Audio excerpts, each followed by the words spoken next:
Shalom Aleichem, Yosef here, OMEDYASHAR.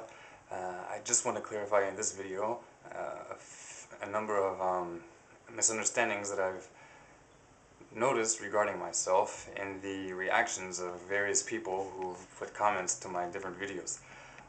The first, I want to emphasize that although I respect Muslims as individuals, and I identify with the literal meaning of the term Muslim, not with the official religion as a movement, but with the literal meaning of the term as one who submits. I don't always successfully and properly submit to the Creator, but that is my longing and my desire, and that is what I strive to do throughout my life, as any kosher, any believing Jew, or any individual who believes in the Creator should and would profess that he strives to do. So do I. But that does not mean that I am a Muslim in the official organized religion sense of the term.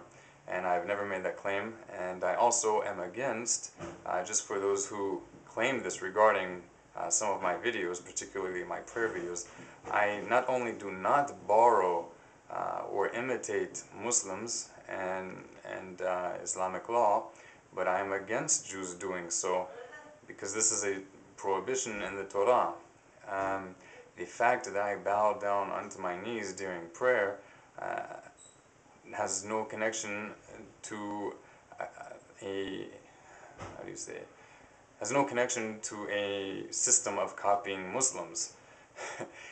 Just as the son of the Rambam said in his book, OMEDYASHAR, any individual who makes the claim that bowing to the Creator onto the floor is either a copying, an imitation of the practices of the nations, or a new innovation of the Jewish religion, such a person who makes that claim is grossly unaware of the sources, the makorot of Jewish law. It is possible to know a lot about Jewish law and to not know about this because of the terrible way in which Torah is usually learned in our current era, and that is that it is not learned in a holistic manner. This means that many people, unfortunately perhaps most in the yeshiva world, they may be extremely knowledgeable about specific areas of Jewish law, while having little to absolutely no knowledge about large segments, even the majority of Jewish law in general. This is because they may spend in the typical yeshiva a whole year, sometimes several years, on one masechta, one tractate of the Gemara, of the Talmud, going into all the depths of the possible understandings of just this one tractate of the Talmud, while they haven't yet even become familiar with the laws in the most simple sense of all the other laws and all the other tractates.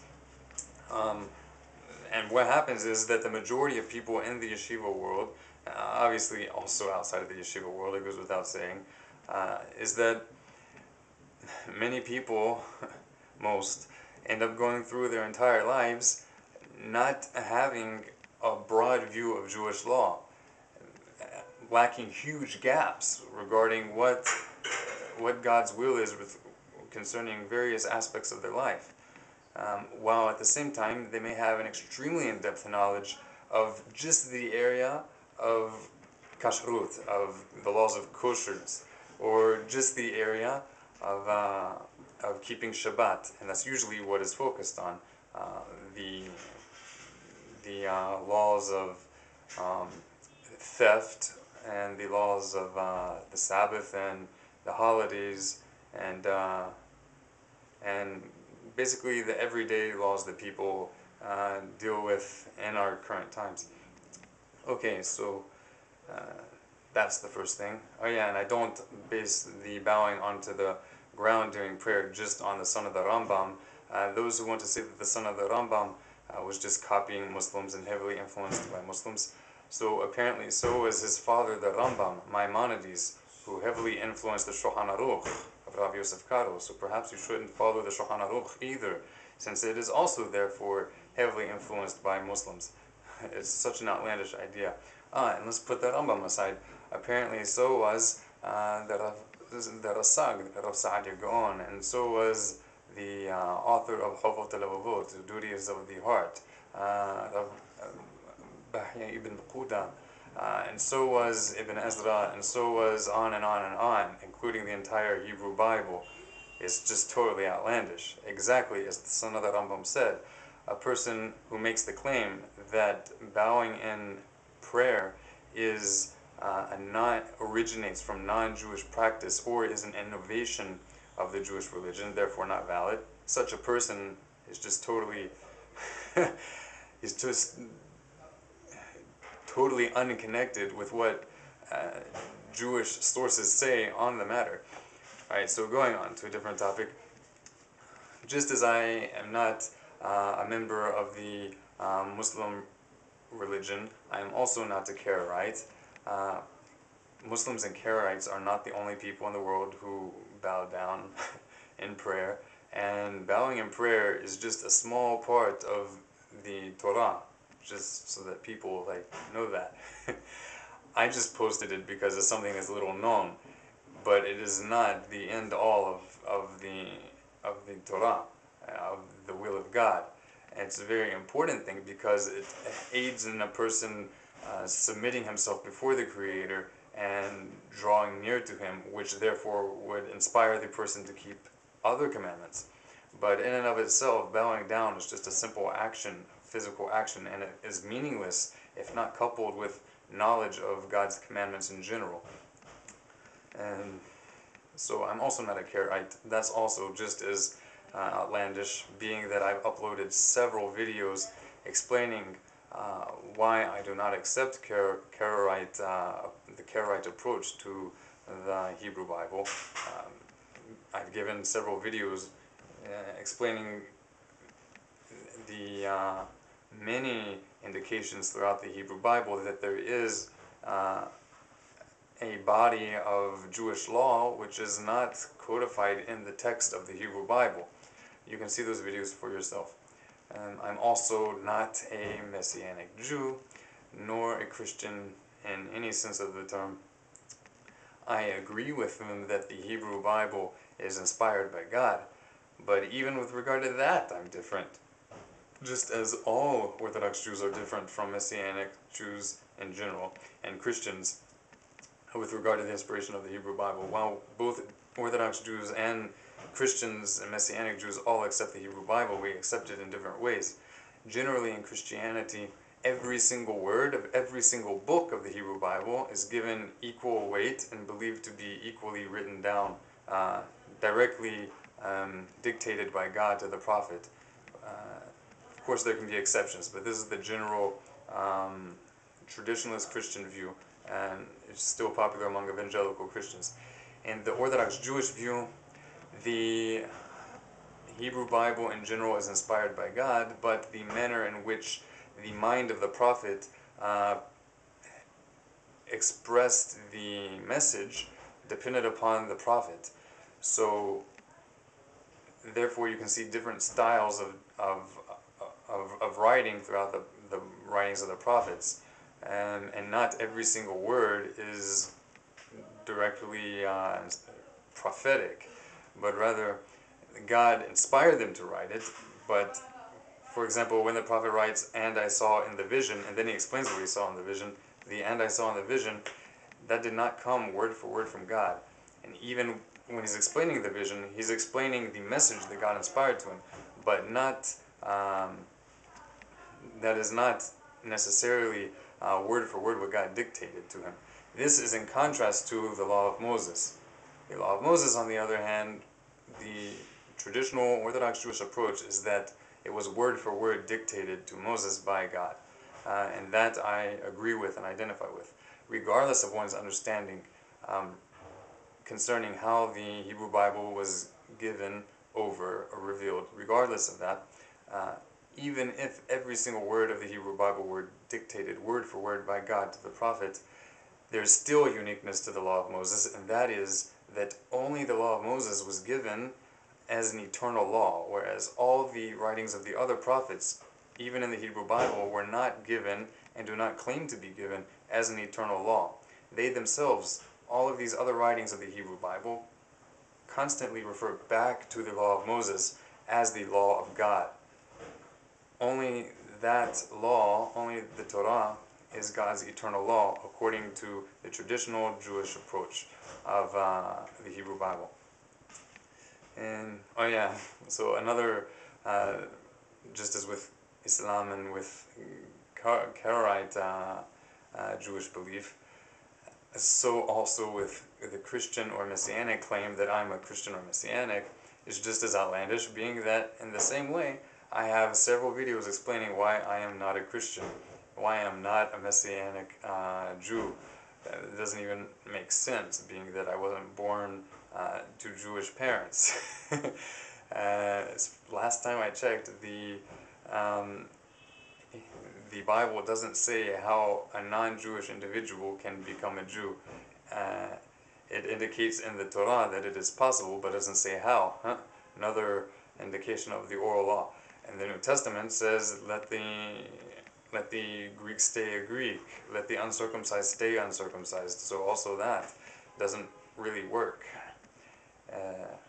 So all I have to say on this topic is don't jump to conclusions. All my thoughts in a summarized form have pretty much already been presented on YouTube regarding these different groups. So anybody who wants to make these claims regarding me is just simply sticking his head in the sand, for lack of better description of where his head is. Yeah, okay, so one last thing. As for me being too lovey-dovey or something of the sort towards Muslims, that's also quite outlandish, because, as I've already said, I've, without shame and with full confidence, expressed my views of Islam as an organized religion, and I do not agree with it. I'm not ashamed of that, and I've been very straightforward with that. If somebody disagrees with that, that's their right, and I'm not going to try to force my views upon them. They don't have to watch my videos. But to claim that I am soft on Muslims is just as disrespectful and irresponsible and dishonest, because I have not expressed agreement with Islam as an official religion ever, not even once. I have with specific beliefs that they have, but there are beliefs in common to all religions. Islam is particularly similar to Judaism as opposed to other religions with regard to practice, but that does not mean that I sanction official Islam as an organized religion. What else? Oh, and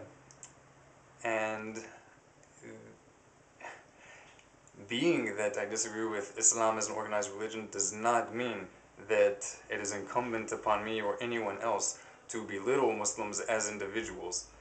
That kind of behavior is against the Torah, my friends.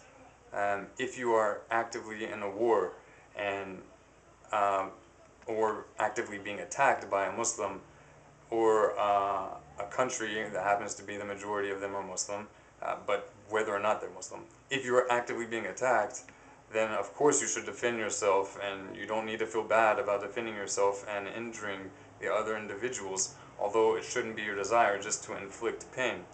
But to belittle and be rude to people on a one-on-one basis when they're not attacking you, but simply having a discussion with you, that is against the principles of Torah, and that is a desecration of God's name. Anyone familiar with Pirkei Avot, as any Orthodox Jew should know that it says there that one should even greet an idolater with a receiving and a kind countenance, not in a disgusting or belittling manner. I've also put up a video on this topic as to how Jews are to relate and interact with non-Jews. It goes without saying that this is not in the context of warfare or when one is being attacked. Not all Muslims are the same, not all Muslims are attacking, and not all Jews are the same. I think that's enough. if you want to let your hot air out and blast me, just go right ahead. I'm probably not going to notice it unless you put it in video form. All the best to everyone. Would it be that we all humble ourselves before God and before each other and seek to be intellectually honest with ourselves and with others, and not jumping to conclusions. And remember that error is human nature. It is human to err. I'm not perfect. I make mistakes, and so do you. But what is special is when one is willing to hear that they made mistakes and are wanting and desiring to correct it. And that should be the desire of us both. So whatever corrections you have, please feel free to let me know. I only ask that you do so in a sincere manner and out of a love for your fellow man. All the best. Shalom uvracha.